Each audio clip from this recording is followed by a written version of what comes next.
Yo, what is going on, everybody? It is Roush, and welcome to week 9 of the Pokemon Speedruns Draft League. This is my team builder versus the Caledonia Deerling, coached by GarfieldTheLightning. Now, Garfield is a tremendous battler. I have immense respect for the guy. He was actually in first place until he actually lost last week, so now I move in first with his loss.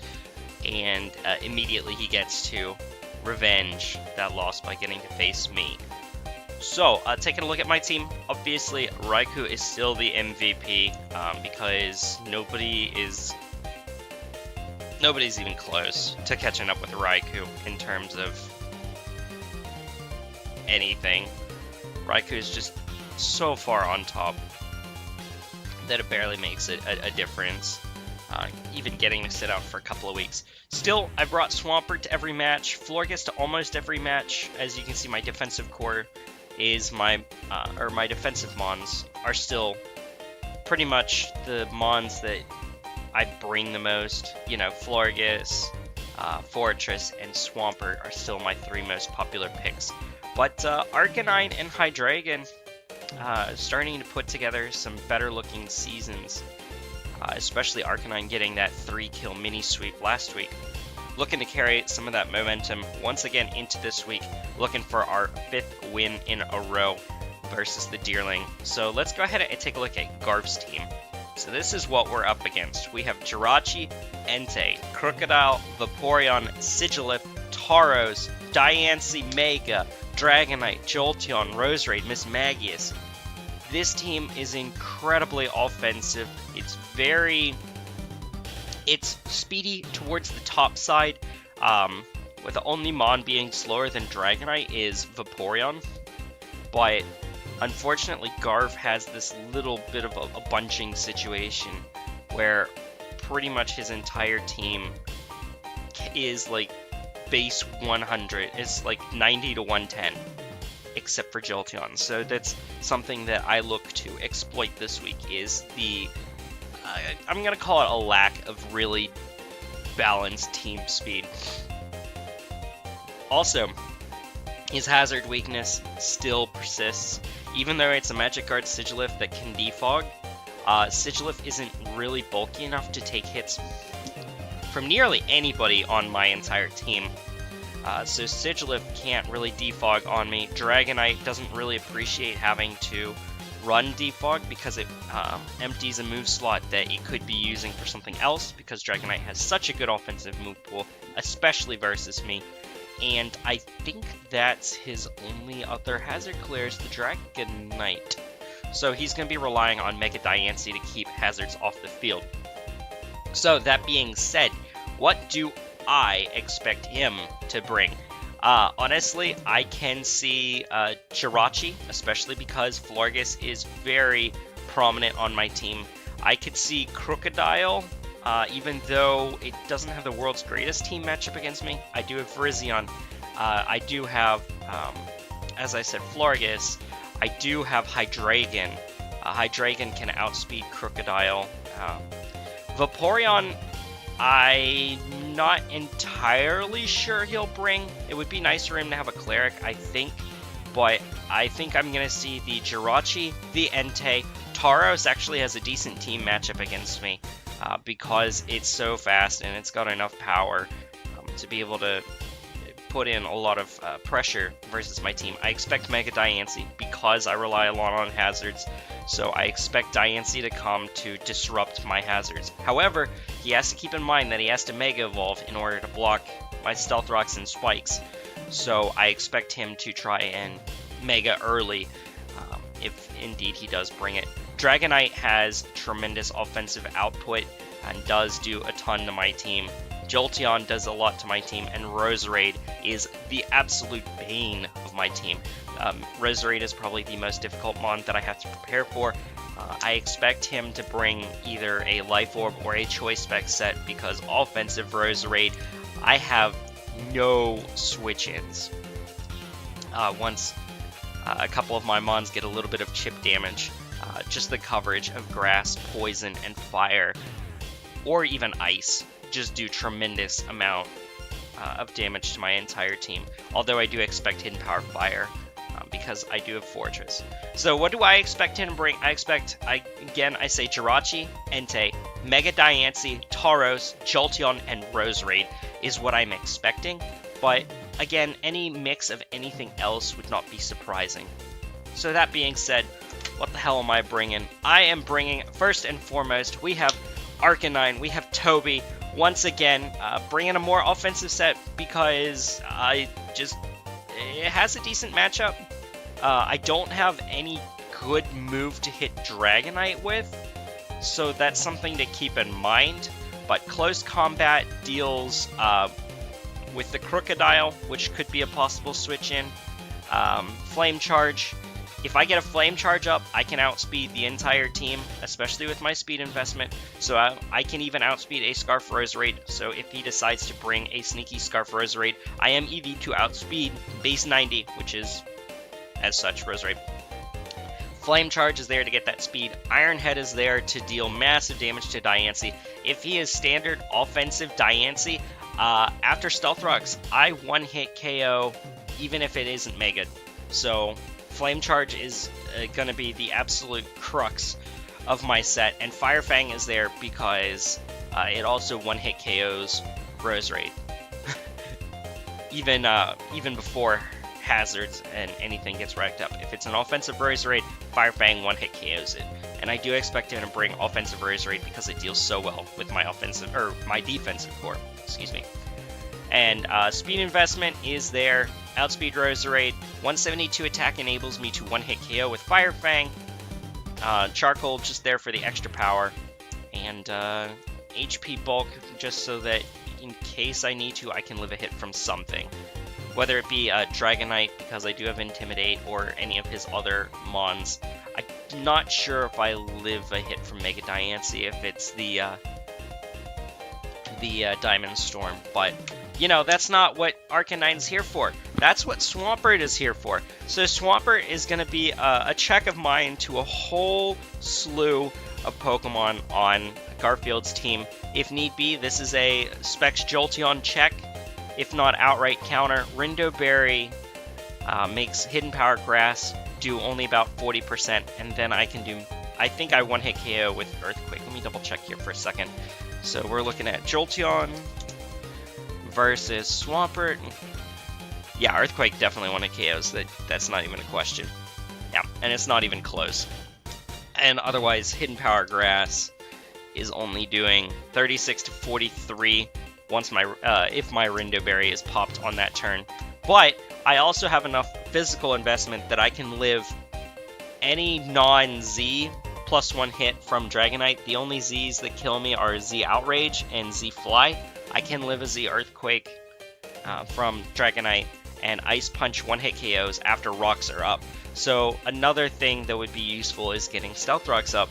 But Swampert is not going to be my lead of choice this week. It can be a lead if I see a decent enough team matchup, but I don't want to risk Swampert too early, just in case he leads Roserade. I want to be able to apply extra pressure to it, so Swampert is not going to be my lead. Next up, we have Raikou. Raikou being brought once again this week. Ein, you're going to be Choice Scarfed because you have a great speed tier. Extra Sensory, Volt Switch, Hidden Power, Ice, and Thunderbolt. The investment is so that I outspeed any base 100 Pokemon that Garfield brings. Hidden Power Ice is for the Dragonite, also deals with Crocodile. Extra Sensory is there mainly for the Roserade. Volt Switch is there for Momentum. Thunderbolt is there because it has good coverage all around. But for the most part, Raikou is revenge option number 1. Raikou versus Roserade. If it's the standard offensive Roserade, I do 65 to 76%. So if I get a little bit of chip damage off on Roserade, say after Stealth Rocks plus 1 or 2 Life Orb hits, and puts in range of Raikou's Extra Sensory. So a goal of mine would be to chip Roserade down to the point where Raikou can one-hit KO it. And Arcanine does live any non-critical hit from Roserade to begin with, so I do have a plan, just in case he leads with it. I have a plan of taking it out early. Next mon, that I am bringing is the Virizion Wireless LTE Leaf Blade, Zen Headbutt, Stone Edge, and Swords Dance with the Psychium Z. So this could be another lead option for me because Virizion has such a great matchup versus almost every member of Garfield's team. Now, if he doesn't bring HP Ice on Jolteon, Virizion deals with that. This is the Mon that I expect Entei to be brought for, but I can deal decent damage to that. After Stealth Rocks, +2, Stone Edge, one-hit KOs, Dragonite, without a Swords Dance, Z Zen Headbutt, one-hit KOs, Roserade, so that's why we have Psychium Z this week instead of Continental Crush. Otherwise, Continental Crush would be pretty good, especially against Entei, but another +2 Stone Edge, one-hit KOs Entei after Stealth Rocks. So Stealth Rocks or Spikes are going to be incredibly useful in this matchup because they allow me to get a couple of extra KOs. I do also one-hit KO after Spikes, if I didn't mention. Stone Edge, one-hit KOs Entei after Spikes. Leaf Blade is there because it deals with Diancie, does good damage to Jolteon. I really thought hard about bringing Close Combat, but Leaf Blade just had better coverage overall, and I needed Zen Headbutt and Stone Edge to deal with very big threats to my team. Next up, we're bringing the Spike, the Golden Fortress with the Rocky Helmet this week, Earthquake, Gyro Ball, Rapid Spin, Volt Switch. Mostly physically defensive, but with a little bit of attack investment, and this enables me to take on stuff like one-hit KOing Mega Diancie, one-hit KOing Jolteon with Earthquake, I believe is the main thing for that. I do 50% to Entei with Earthquake if he doesn't burn me, so if Stealth Rocks are up, Entei is prone to getting revenge killed by my Raikou. So that's kind of what Fortress is here for, to get that Rocky Helmet chip. I'm not bringing Spikes this week, even though I said that I was, but Volt Switch was just too good, especially if Roserade comes out. If Roserade comes out, I need to get that Volt Switch off and switch into my Arcanine. So I just really need to be very careful this week. I need to make very smart switches, and I do have a very nice Volt Switch core, dual core, with the Raikou and the Fortress. And, but, you know, that Crocodile is still a problem. Raikou can't Volt Switch on it, Fortress can't Volt Switch on it, so I had to bring something else, and I am bringing Dr. Doofenshmirtz this week. Choice Scarfed. I know I'm running dual Scarfers, that's kind of the point. I want to be able to throw a little element of surprise. Hydreigon is going to be my lead of choice this week. Dark Pulse, Flash Cannon, Draco Meteor, and U-Turn. And now I did some calcs, and Hydreigon versus Diancie, even if he doesn't Mega first turn, if he's just the standard offensive Diancie with no investment into bulk, Flash Cannon does 240 minimum. Diancie's HP is 241 without investment, so it's a 1 in 16 chance that Diancie will even live turn 1. So the point is to lead with Hydreigon. If he leads Roserade, I can U-turn out. I can go into Toby. I could go into Spike. I can go into Virizion, depending on what I predict. Honestly, turn 1, if I lead Hydreigon, I expect Sludge Bomb. So I could go Raikou, and Raikou, after U-turn damage, will be able to knock out Roserade, because Roserade is so frail. See, U-turn will do 26%, and then Raikou will be able to knock it out with 70-75%. So it's kind of like I kind of have to play some odds. I think Virizion can tank one hit. Yeah, Virizion can tank a Sludge Bomb, but or I could pivot Spike, pivot something else. So it's all about trying to get the best offensive positioning, and that's what my triple turners are all about. So yeah, Hydreigon does tank a hit anyway. So I mean, there's that.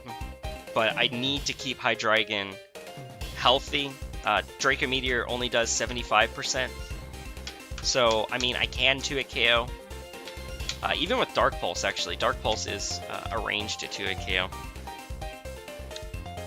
But it's just, I need to be very careful because Roserade is such a threat. And I think Hydreigon is my best chance of getting good positioning for the match. So Hydreigon is going to be my lead of choice. Again, it kind of depends on what he brings. If he doesn't bring Roserade at all, I think Swampert would make a better lead just so that I could get rocks up early and keep them up.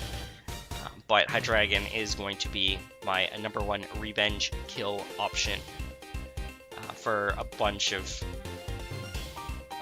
mons. So yeah, that's what we got going on this week. A very offensive team. We need to keep applying pressure, but we have bulky enough offense that we can tank a hit or two and be able to retaliate with some massive damage.